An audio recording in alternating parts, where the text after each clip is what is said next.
Hello，大家好，我係 Houghton，今日同大家睇一個 Midtown 嘅4房單位，咁佢就面積係940尺。我哋今晚上去片，由大門位置入嚟，左手邊係個廚房，穿過玄關位咧就係佢嘅客飯廳位置。咁我哋過嚟參觀咗個廚房先。咁廚房就明火煮食啦，發展商交路標準。咁就有窗啦，可以做翻採光通風嘅。係啦，咁隔離咧就有姐姐房，咁姐姐房裡面咧就仲有一個浴室，係啦，咁有冷氣嘅，上面有冷氣嘅，係啦。好，咁我哋而家去翻客飯廳參觀下，好靚嘅一個客飯廳啦。咁就連接住出面一個好具特色嘅景觀，正東嘅景觀相當開揚。遠處望到山景啦，咁而呢個單位咧，其實佢係一個大單邊嚟嘅。咁左下角嗰度咧，其實係 Grand Yoho 嘅泳池啦，同埋個會所。咁去到主人房會望得更加清楚嘅呢個單邊位。咁咪出嚟望一望，相當開揚。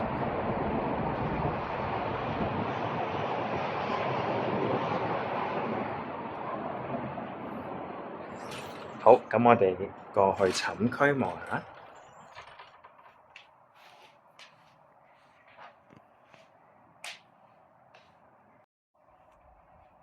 嚟到寢區，咁走廊位咧上面仲有燈槽，相當有特色。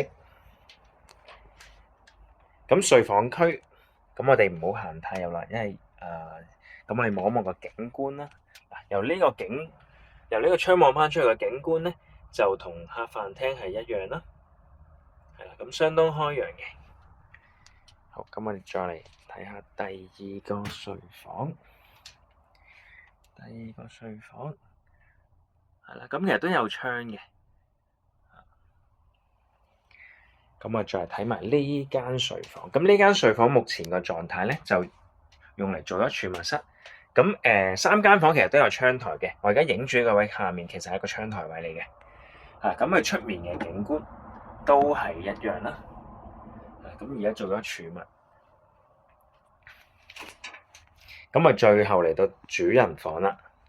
主人房咧做咗地台床啦，咁可以增加咗成間主人房嗰個收納空間。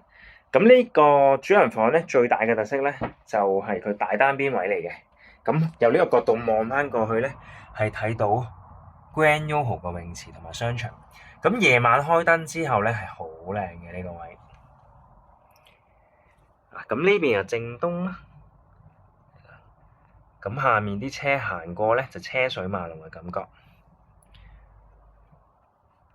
好，咁我哋睇埋主人浴室。主人浴室同樣有窗。跟住我哋睇埋下設都係有窗啦，浴室設計。咁如果大家想睇呢個單位嘅現樓咧，歡迎 WhatsApp 聯絡我，幫大家安排啊！唔該晒。